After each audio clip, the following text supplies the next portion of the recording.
Let's bring in Hollywood divorce attorney David Glass for more on this. David? People going through divorces are going through some of the hardest times of their lives, and a lot of what they're going through is emotional. And in any divorce, there's a huge sense of loss, and loss of relationship, of money, some friends. David Glass here for another new episode of The Hourglass, where family law and psychology intersect. I'm a certified family law specialist, former psychologist, and the author of Moving On, Redesigning Your Emotional, Financial, and Social Life After Divorce. Today marks the close of our 8-week series about divorce and the holidays. I certainly hope you've been watching. Today we're going to discuss when and how to restart your sex life. We're also going to look at what constitutes a habit, how to get rid of the bad ones and develop positive new ones. We're going to consider starting off the new year by getting in shape. Next up is Dr. Beth Leedham. She's a clinical psychologist who specializes in relationship and sex therapy.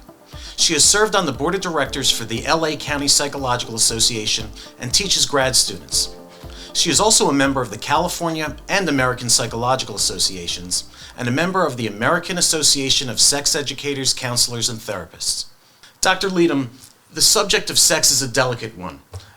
When you're counseling a person who has recently gone through a breakup, isn't it? Yeah, it can be delicate, but it doesn't have to be.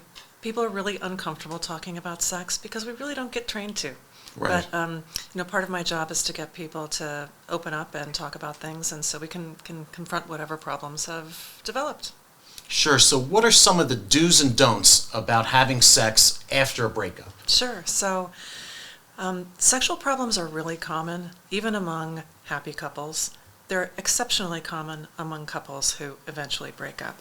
In fact, the most common thing that sex therapists see in consultation, the most common problem is desire discrepancies. So one partner has a lot of desire and the other person doesn't have very much desire, which can cause a lot of pain on both sides, actually. Sure. Both for the person who is the high desire partner, because that person has experienced perhaps years of frustration and pain and rejection, and hasn't been able to express themselves in an important area that is foundational to quality of life for them. Right. It's also painful for the person on the other side of the equation.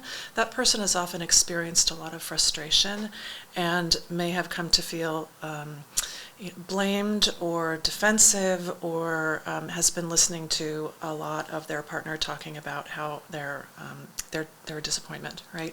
Right. So it's painful for both people. So I guess my overarching message is, if you're recovering from sexual difficulty in the relationship that you've just left, you're not alone, you're in really good company. Right. So I have sort of 3 general areas of do's and don'ts as you're thinking about moving into your future as a sexual person after a big breakup. The first is to really assess how important sex is to you. And it sounds easy, but it really isn't. If you've been in a relationship that's had some trouble around sex, often we're defensive and we can be confused about really how important is this for me now that I don't have to shape myself around another partner, the partner that I was with. And so the first step is really assessing, all right, how important is this to me, and what do I really want out of my sex life? Yeah. Being honest with yourself about what you want and need is something that, often people didn't get to do in their prior relationship. And now in a new relationship or a new sexual connection, it's an opportunity to do things differently. Sure. And so to learn from the prior mistakes and to go forward doing things differently. And so this is a huge opportunity. So I would say the don't there is to not downplay the importance of sexual compatibility. A lot of people pick life partners for other reasons. I think that person would be a good parent, that person has values that are really compatible with mine, and those are good reasons, but often what they do is to downplay any sexual difficulties they may have, thinking that's really not as important as the other stuff. And sexual problems tend to grow more important over time, not less important. So being able to move forward, being honest, and and being clear about the importance of sexual compatibility for you, or maybe it isn't that important. That's really key. So there's a second set of do and don'ts, which has to do with what sex is supposed to be like. Sex is supposed to be fun. Right. It's supposed to be joyful. It can be healing. It can be groovy and tantric if that's what you want. But it isn't supposed to be dreary drudgery. And so it's important to think, all right, well, what do I need to do in order to maximize my chances for the kind of sexual connection that I want? Maybe that means updating your skills. Right. So if somebody went into a relationship 20 or 30 years ago and there were certain things that were off the table in that relationship, maybe they never got good at them. But now's a chance to do some learning. And there are a lot of resources out there available to help people update their skills. But also it's important to update our attitudes as well and our expectations. Over the course of a long relationship, people age. And the kind of sexual relationship that might have felt right for them early in life may not fit anymore. So we can adjust our expectations based on what is really possible for us now. So for example, if somebody, say a man was partnered very early in his life and had a lot of testosterone early in life and is now divorced after 30 years. Well, testosterone gradually declines over time. That's a normal part of aging. And so if he's expecting himself to be performing at the same level that he could perform, I don't even like the word perform, but to perform sexually at the level he was when he was in his early 20s, it's a really unreasonable expectation. We can also update our standards around, or our ideas around monogamy, for example. 20 or 30 years ago, not many people were talking about non-monogamous relationships, but that's really a possibility now that has a place in the culture. And so we have an opportunity to renegotiate that issue for ourselves if we really want to. And we also need to, update our ideas about what our bodies are capable of doing. For example, many people, particularly women, as they age, a decline in estrogen is normal, obviously, and especially with menopause. So many women later in life experience sexual pain. Sex should never be painful, but the tissues of the vagina and the pelvic area can get thin, and we get old lady skin here, and we get old lady skin other places too. So it's never supposed to be painful, and somebody who's experiencing that should get some help from a sex therapist or from a doctor. So the third thing I would say, I just want to give space for, is that many people coming out of a relationship, particularly a long-term relationship, may have concerns about their own attractiveness, especially if it's been a sexually troubled relationship, characterized by rejection. One can often feel like, oh, well, am I still desirable? Will anybody still want me? And that's really normal and common, and there can be a lot of anxiety around that. And my response to that is twofold. We should do things for ourselves, take care of ourselves in such a way that we feel attractive to ourselves. And so if there are things that need updating, for example, our relationship to exercise or our eating habits, this is an opportunity to take care of that stuff, right? But we really need to be attracted to ourselves, and we shouldn't allow ourselves to be oppressed or overwhelmed by unreasonable societal expectations about what that means, right? I like to say, past a certain age, really most of us just want a partner who's naked and smiling. It's about the attitude, right? And so not holding ourselves to unreasonable expectations, particularly the expectations that may have built around porn use. A lot of people use porn now, and it's important to remember that people in porn are professional performers, and they're often athletes, and they are acting. So it's entertainment, really, and we can't expect ourselves or our partners to perform at that level. Dr. Leedham, what does a healthy sex life look like after a breakup? Sure. So let me start by talking about what a healthy sex life isn't. Okay. So a healthy sex life isn't dependent on frequency. So often I get the question about healthy sex life, but really the person is asking me, how much should I be having sex, or what's normal?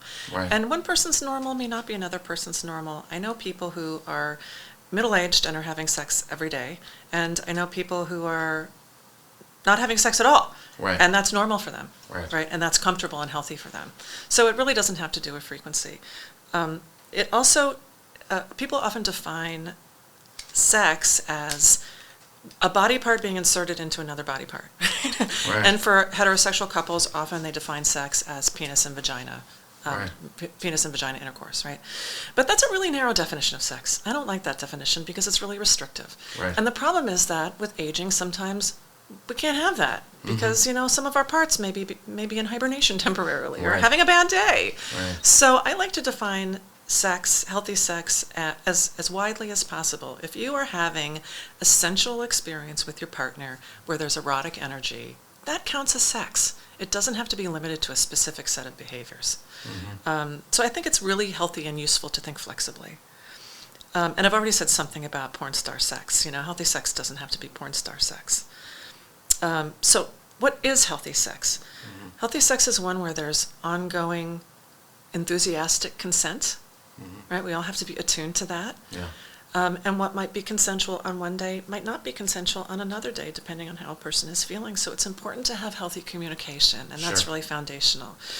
And like I said before, people are often really uncomfortable and shy talking about sex and getting into a conversation with a partner about sex and what they like and don't like and what their expectations are.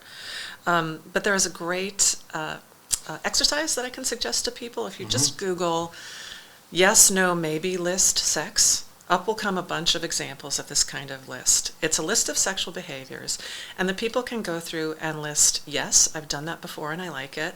No, I definitely don't have any interest in ever doing that. Or Right. maybe, I haven't tried it, but I'm open-minded. Yeah. It can lead to a lot of great conversations, and it's a really fun conversation to have, maybe over a glass of wine. Sure, or on a sure. walk or something. And the other thing, obviously, is healthy sex is kind, right? Kind and respectful.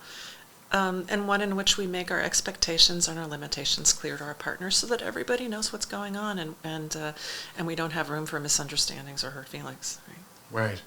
And when people are getting divorced, I tell them not to start dating for a year, that they need to take off a year, among other things, to fix themselves, but just to take a break. Is there any sort of rule of thumb that you give out for when you should resume sexual relations with anyone post-divorce? Yeah, that's a great question. For me, I don't think there's a hard and fast rule, and people really vary in what they're ready for. In somebody who's a high desire person who's been in a sexually frustrating relationship where they feel like they've been in sex jail for years, Yeah. they really want a jailbreak. Right. Understandably. Right. And none of us is getting any younger. Life is short, and it's important for us to get our needs met. So to me, I think that's really understandable, so long as they are protecting themselves against sexually transmitted infections and taking care of their partners and being aware of consent and communication. For other people, they really need to go slowly, and I think they should really honor that process. Some people need to really get into it very slowly. There may be time for grieving. They may have issues that they need to work through. They may have their own sexual issues or other psychological stuff that they need help with, Yeah. and that takes time. So I think knowing yourself and being able to recognize what it is that you need and honoring that is really important here. Absolutely. I will say one thing, which is that oftentimes people who are in a jailbreak frame Yeah. of mind, they're prone to infatuation, right? We all know what that feels like. Yeah. And they will often dive into introducing their new sex partner to everyone in their family. Right. And that, I would say, be particularly careful around your kids. Right. Make sure that this is somebody who's going to stick around before you involve them with your children, right? And so that's a good Yeah. reason to take it a little slow and mindfully. Absolutely. Yeah. Yeah, really good advice. Are there lasting negative effects if a person ventures into new sex too soon after a breakup? And what would that look like? I guess if they're venturing too soon, it means that they weren't ready. And that probably means that there was stuff that they weren't aware of that was important to them that they weren't in a position to take care of. So, not being ready can mean you haven't sorted out what's important to you, or you're not ready to tolerate the inevitable vulnerability that we experience in sexual situations, or they may not be ready to negotiate and communicate clearly about sex and about their sexual expectations, and they may not be ready to dive into intimacy at the rate that maybe the other person is. Sure. In terms of lasting effects, well, we really don't want people to get traumatized, so we don't want them to dive into stuff that may be too scary for them, and especially if somebody's in jailbreak mode, you wanna just make sure that you're not getting yourself into stuff that you may later regret. Yeah, it makes sense that you would. I just think people would want to figure out what went wrong Right. in the last relationship before you jump into a new relationship and either repeat your own patterns or pick a person who is too much like the last person you were with. Absolutely. And part of the problem, some people during a breakup, it becomes really easy to see the other person as really the major problem and Sure. to downplay our own responsibility in the dynamics that led to a breakup. It happens all the time. It happens to the best of us. Right. But really, it is important to take stock of what was your contribution to the dynamics that led to the breakup? What can you take responsibility for? Because that's an opportunity for growth. And it's very valuable learning. As painful as a breakup is, there's very valuable learning to be had there if you're Yeah. willing to take advantage of it, so that you can move into the kind of connection that you really want and that can last for you. Right. Now, is pursuing lots of sex a good way to get over a breakup? Well, it can be really fun in the short term, but if you really want to get over a breakup, it seems to me to be hopscotching over the grief and the learning that you can do that will really help you recover. Yeah. Now, what about the situation where having sex after your breakup reminds you of your ex? What can someone do about that? I guess there could be two things going on there. If the person is reminding you of your ex, maybe there are some things about them that you should be aware of. Maybe those are red flags. Right. Or maybe you're projecting some trauma from your old relationship onto the new relationship, and you need to really take stock of what it is that you're bringing into it. Yeah, wow. Really insightful. What are some of the most common mistakes divorcees make when it comes to resuming their sex life? Well, one big common mistake is to forget about protection against sexually transmitted infections. And another common mistake is to do it the way you always did it with your ex, Right. not thinking about how this is a new person and we have to learn new people. Yeah, yeah. What about the situation where you had a great sex life with your ex and you broke up for some other reason? Is it ever a good idea to continue that sexual relationship with your ex-spouse? I understand it can be tempting, but if the goal is moving on, David, Right. that's probably not going in the right direction. Right. Definitely not moving on. It's staying right exactly where you were.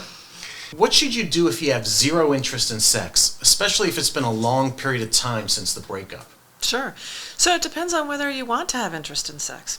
If you have zero interest in sex and that's fine with you, then that's where you are. Right. If you want to address why you have less interest in sex than you might like, one place to look is your medical provider, and to bring that up with your physician. Physicians aren't really well trained in dealing with sexual Right. problems. Unfortunately, they just don't get that training. So you can also consult a sex therapist. There can be lots of reasons why somebody is not interested in sex. Some of them are underlying medical conditions. Sometimes it's medication related. Sometimes it's psychological. Sometimes it's historical because there's been a history of bad sex, and Right. people who have had a lot of bad sex don't want to have sex. Sure, sure. So I would say get help.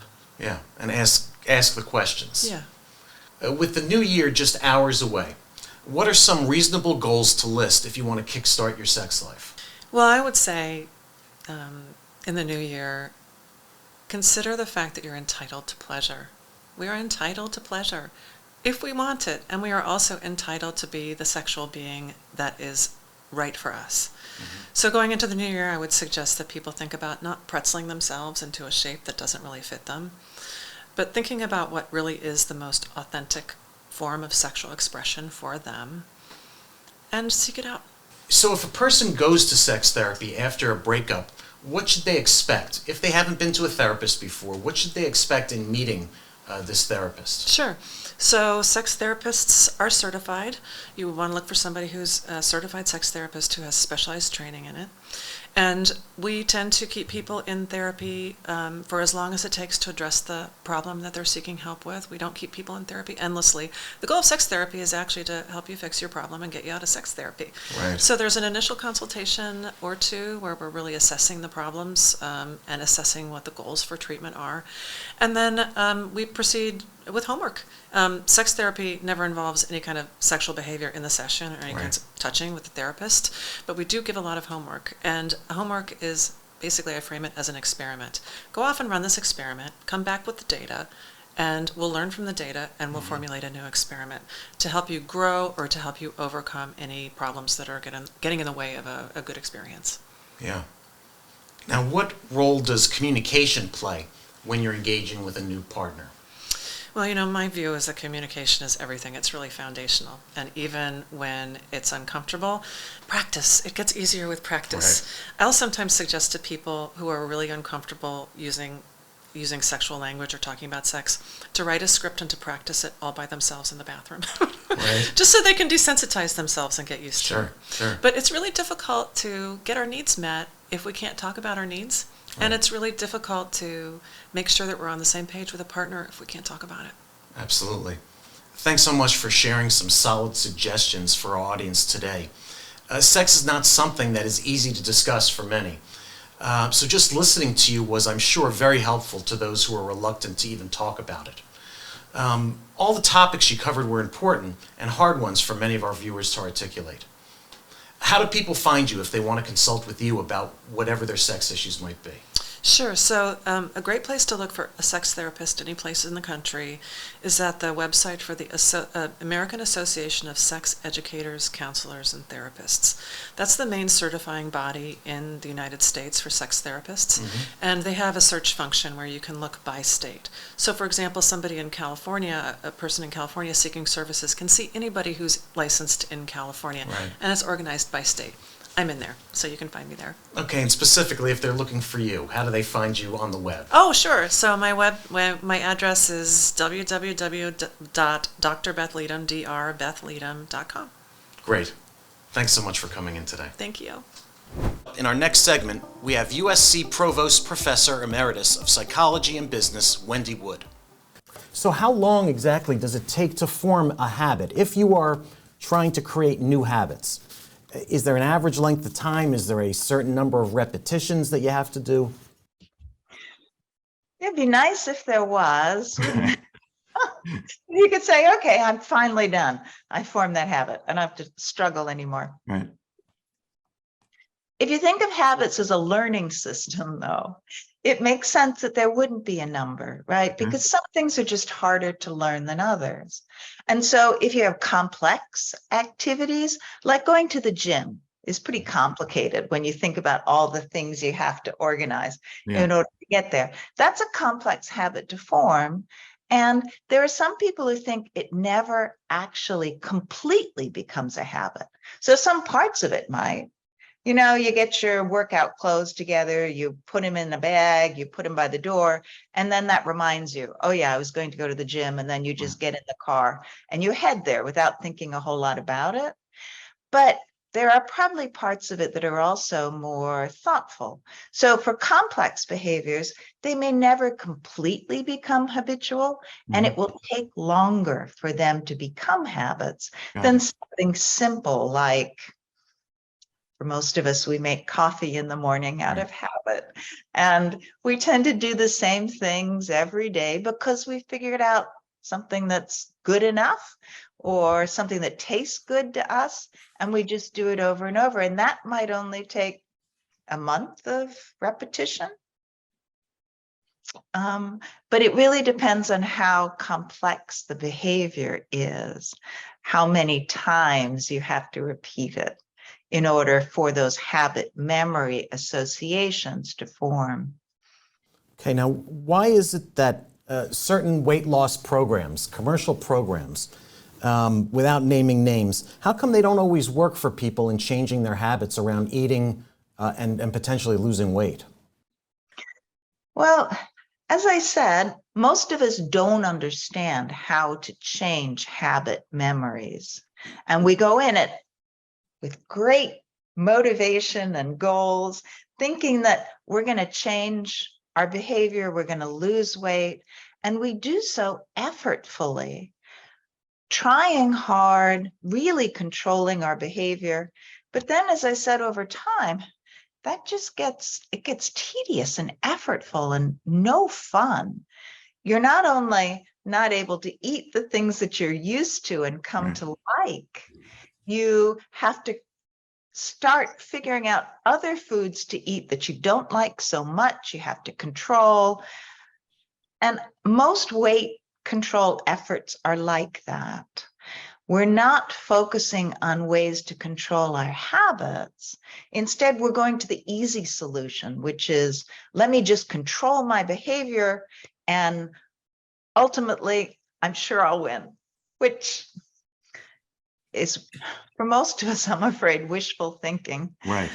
A better approach Mm-hmm. that does seem to control behavior and help people lose weight is to control the environment, control the cues around you so that they're not activating thoughts of eating constantly.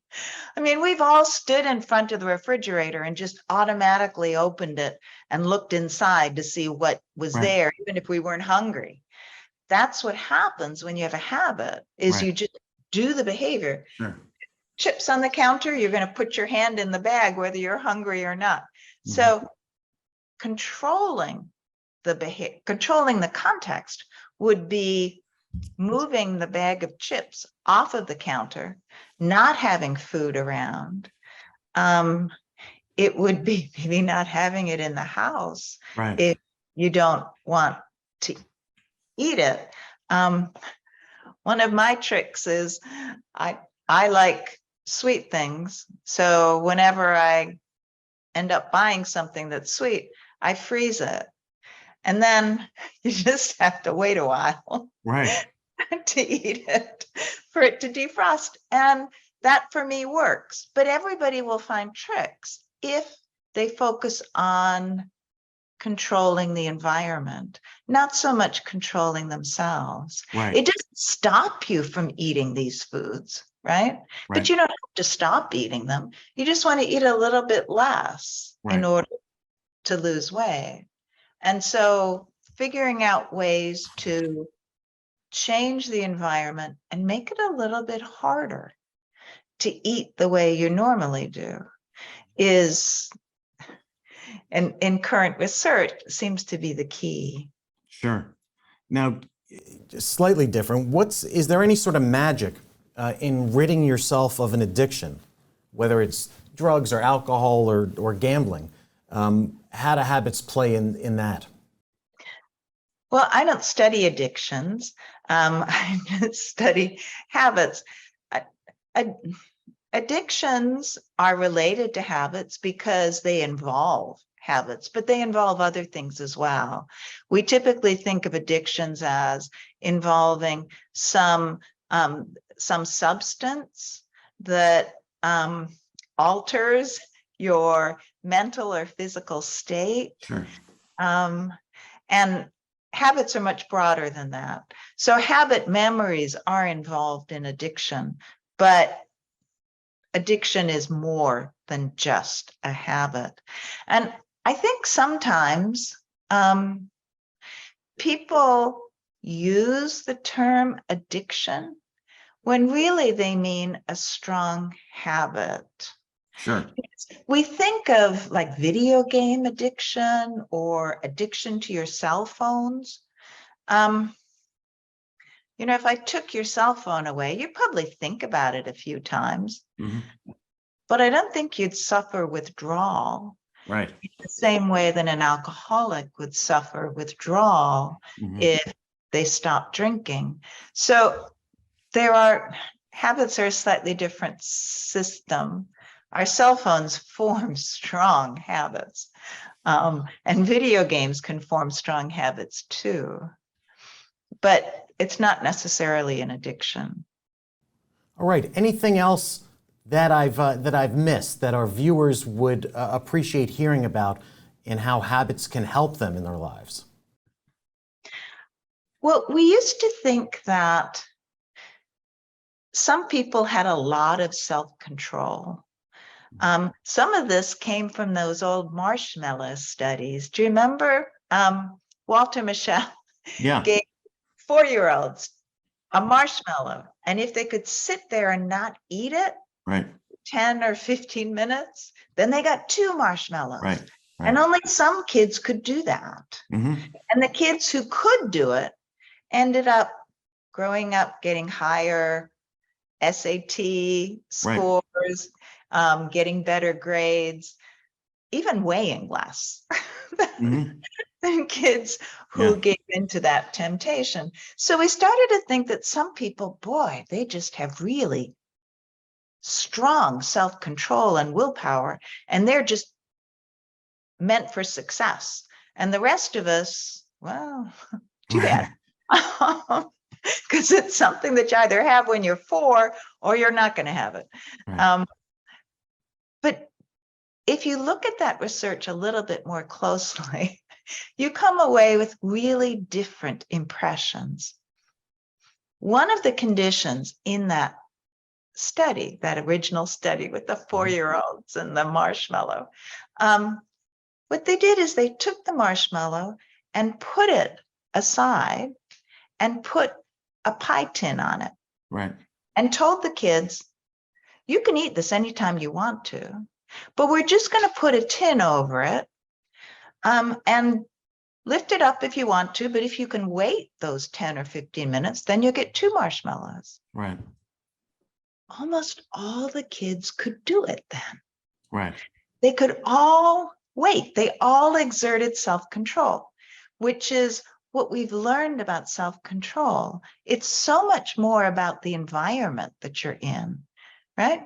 It kind of relates back to the conversation we were having about dieting and eating. Yeah. If you control the environment so that you're not cued and tempted constantly, most of us can then act like someone who has high self-control. So controlling the environment really seems to be key to success in many domains in our lives. And the trick then is what helps you control your environment to meet your goals. And that's a different question than Right. How do you exert self-control? Mm-hmm. Instead, how do you put things in place so that your environment works for you? And that seems to be the key Mm-hmm. to people who have high self-control. Great. A great way to wrap things up, Dr. Wood. Where do people find you if they want to find more about your book or about the research or the work you do? I'm on LinkedIn. Also, all you have to do is type in Wendy Wood on Google, and you'll get a connection to my email at University of Southern California. And I'd love to talk to people further about this and their own challenges. Thanks so much for joining us today. Of course. That was very enlightening. I hope it satisfied some of your curiosities. And now, continuing on with our conversations about how to reinvent yourself as the new year kicks off, we have Tracey Jones from Ultimate Performance Personal Training Gym in LA and West Hollywood. Her company has 30 locations around the globe. Tracey is a specialist in helping clients not only get into shape, but she also manages a staff of trainers that help clients maintain that lifestyle. Tracey has been in the fitness industry most of her life as a group instructor, personal trainer, coach, and even PE teacher. She has certifications in nutrition, strength training, speed agility, and other impressive credentials and skills. Now, welcome, Tracey. I see in your information that your gym uses a body composition program fitted to each client's lifestyles, their goals, their abilities. And you talk about success in a client's program as it relates to metrics and health markers. Can you please explain that to our viewers? Sure. When our clients come to us, they generally speaking have a broad goal. I want to look better, I want to feel better, I want to get healthier, but they don't have a very defined, specific, measurable goal. So we help them get to what that goal might be, because at the end of their transformation or their end of their time with us, we need to measurably be able to see where they came from and where they're at right now and see what the accomplishments are that they had done. So the metrics are usually weight, body fat, actual measurements, as well as strengths, and then of course how they look. Great. And so if I'm a new client, what can I expect from my Ultimate Performance personal trainer when I sign up for a program at your facility? You can expect a all-encompassing, full spectrum involvement out of our personal trainers, out of ours very specifically. Most personal trainers, when you go to them, they are going to help you work out. They're going to help you with your nutrition a little bit, and they're just going to make sure that you work out well. We are a little bit more accountable. We're a lot more results driven than most personal trainers. So you will meet them. Of course, we are going to give you a full body assessment. We're going to do body caliper measurements. We're going to find out your body composition, measure you, really measure out what your goals are. We have our own app, and that way you can track your calories, your nutrition. We're going to give you the guidance on exactly what you're going to be eating, how you're going to eat it, and when to eat it. We're going to tell you exactly how many steps we want you to take. All of this is outside of the gym. When you're with them, with the trainer themselves, you will be actually training on a very specific, measurable, science-driven template that our founder created. Great. And how often would I meet with the personal trainer? 3 times a week for an hour each time. Wow. So that gets you right off in the right direction, I Absolutely, suppose. absolutely. The first couple of weeks are probably going to be a little bit more challenging because that's where the habits are created. That's where we're really trying to get you to realize that this is your new lifestyle. After that, it becomes very habit-driven, and it's part of your schedule. Right. Now, what happens after that startup program is over? You continue. Right. You have to continue, you have to maintain it. And that's, any personal training program, ours especially, is very much built on educating you on how to maintain that lifestyle. Because the hard part for anybody in any kind of exercise, especially at the beginning of the year, is very much how do I get started? And anybody can teach you how to get started. It's the making you maintain that. That's where the challenge is. And so what does the maintenance program look like? How does it differ from the startup program? It doesn't. It's the same. It's a continuing education, if you want to look at it that way. It's how do you maintain it? How do you continue this lifestyle? How do you make sure that you don't fall off the wagon, or you continue to keep this scheduled? And how do I continue to eat right? How do I not, go crazy on the weekends? So. Now, this question I have is because I went through a bad experience with a personal trainer. But does the personal trainer set the expectations, or do I? My experience was I went to a personal trainer.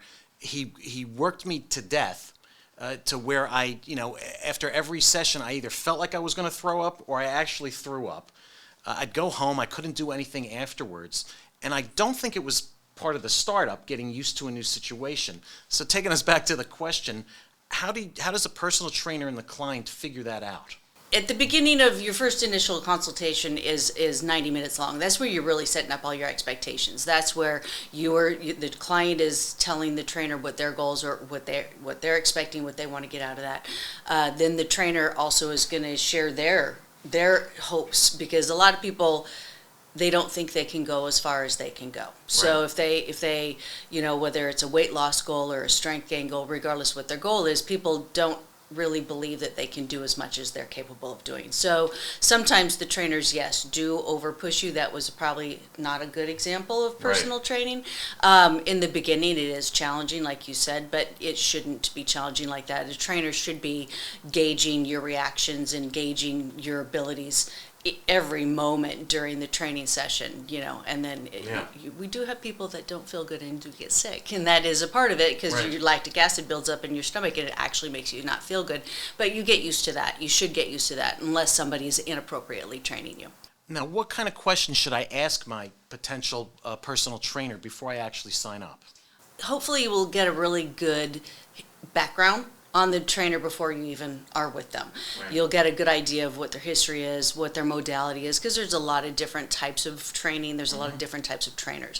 The best trainer is going to be a chameleon for you and be whatever you need them to be. So honestly, the questions that you ask them shouldn't be personality driven. It should be very much, what is their background, what is their experience, what are their success stories, do they have an example of a client that they could speak to as a referral sort of background. Do some research, find out of what else is out there on Google. And so how do I know whether a personal trainer is right for me? Is there any sort of checklist I should be looking at? That's hard. I would guess that's kind of hard to answer because you're not going to know if they're not right for you until you're throwing up and you're done with the program and you don't like it. If they're right for you, you feel successful. You're achieving your goals. You enjoy your time with the trainer. Most trainers like very much to become your friend. That's not a good thing because Right. it's still it's a professional transaction. You're coming to the trainer for a service. They need to deliver a service to you, and that needs to be your results, your focus, what you're looking to get out of it. And if they're not doing that, then they're obviously not a good fit. So in the beginning, I would say, generally speaking, it's going to be, do you feel good about the program? Are you feeling stronger? Are you sleeping better? Are you talking about professionally your nutrition, your sleeping, your steps, if you're, on a professional basis. And then like with, a good doctor or a good lawyer, you're going to know off the bat if you've got a good rapport with them.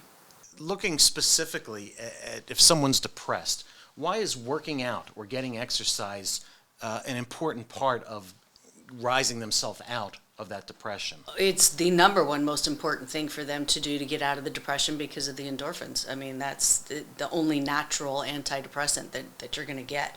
That's single-handedly the most important thing that they can do and should do. Probably also the hardest thing for them to do. Right. Because depression, I'm sure, is very, paralyzing. You don't want to go out, you don't want to do anything, and it's the number one thing that you should do. Even if it's just beginning with just stepping, just go take a walk around your block. If you can't get out of the house, walk around your space, your house, your apartment, whatever that is. Get moving. That's the most important thing that you can do, and it's simply because of the endorphins. And then that is cyclical. That energy is going to, create more energy, and that's going to, start the cycle of getting you out of that depression. Right. So, and you mentioned sleep. How important is sleep in the overall process? Fundamentally, one of the most important aspects of it. They say that you lift weights in the gym, but you build your muscles while you're sleeping. And that's super duper important. You need that recovery time. And that's for your muscles. That's not speaking on, brain recovery and other types of recovery, but we speak on, at work, we speak on sleep heavily because it's paramount. And in working with your clients in terms of their nutrition, how does that work? Is it giving them a meal plan, or is it talking about calories, or all of the above? All of the above. Most people come with us with some form of a body composition goal, which means weight loss, which means body build, body fat loss, whatever that is. But so generally speaking, our clients are looking for a calorie deficit. And so we based in our metrics, based in the math that we do, we see where they're at. They say, I want to do this in 12 weeks, and so we break it down to what they have to achieve daily in order to get there. That's one of our biggest metrics in making sure that you get there, because we won't set like intangible goals. It's got to be very specific goals and what you have to do daily. So within that daily goal framework is calories, and we talk about how many calories you specifically get, and of those calories, how many of those are your macros, your fats, your proteins, and your carbs. So we tell you exactly what to eat. Then also, if the client says, no, I've got somebody that's cooking for me, or I've got a meal delivery, that's a little bit easier conversation because nobody really has to think about it. We just, know exactly what you've got going on. But a lot of people want to cook themselves. So we talk about measuring and making sure that things get weighed, and it's very, very specific. The nutrition aspect of any sort of a healthy routine is 80% of the success. Wow. Yeah. Great. Thanks, Tracy, so much for hopefully motivating our listeners to get off the couch or get away from the computer and to get in shape the right way. Yeah, thank you. It's hard for, especially at the beginning of the year, everybody wants to go start into some sort of a health routine at the beginning of the year, and we of course always encourage it, but it's the getting started. Like I said, that's the easy part. It's the maintaining it. That's the hard part. So you just have to find what you love. And it doesn't matter what it is. It doesn't matter if it's playing basketball. It doesn't matter if it's playing tennis or walking on the beach. You need to do what you love and what you can maintain and continue doing to get you off the couch. Great. Thanks so much. Absolutely. We're closing today with another timeout segment, the moment we take a lighthearted look at relationship and breakup issues. You were so taken with the original humorous songs of singer-songwriter Tracy Newman, we invited her to sing something else for us. Today she's going to take us back to one of her long-ago relationships that more or less bottomed out. It wasn't that long ago, by the way.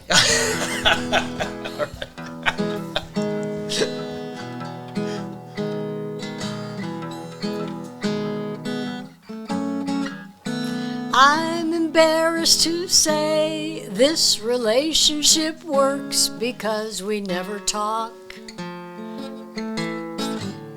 Except for make me some eggs, bacon and toast, and aren't you gonna wear socks? To be honest and true, what I like about you is that you're always high. You don't care if we never get out of the house, and neither do I. This must be the way we want it. This must be what we need. I'll make the martinis, and you fire up the weed.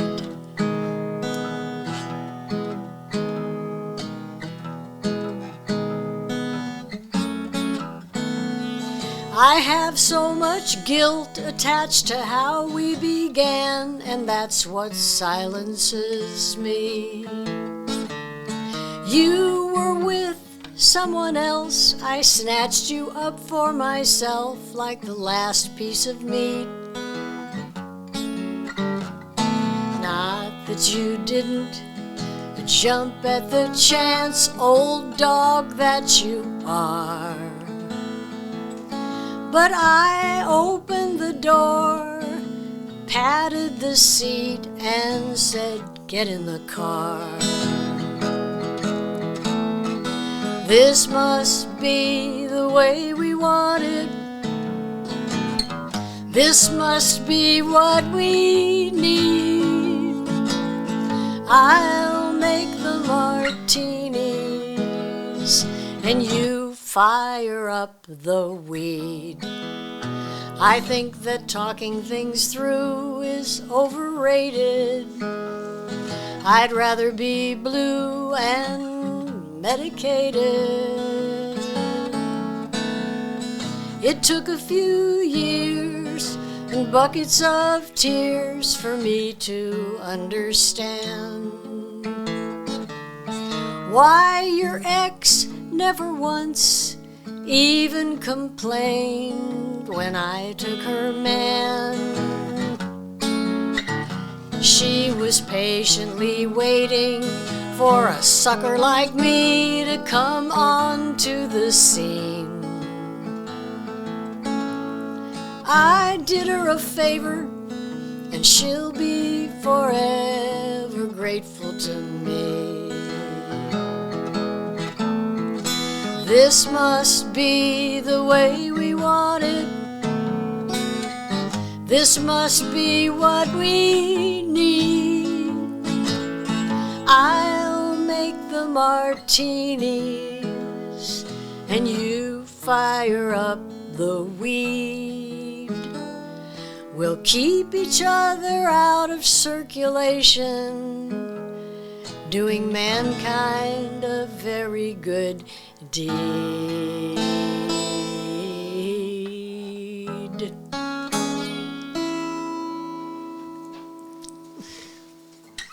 Thanks. Thank you. I guess the message there is that relationships can be unhealthy and stagnant, and many people remain in unhealthy ruts, wasting time, don't they? Yeah, they do. I did. I definitely did.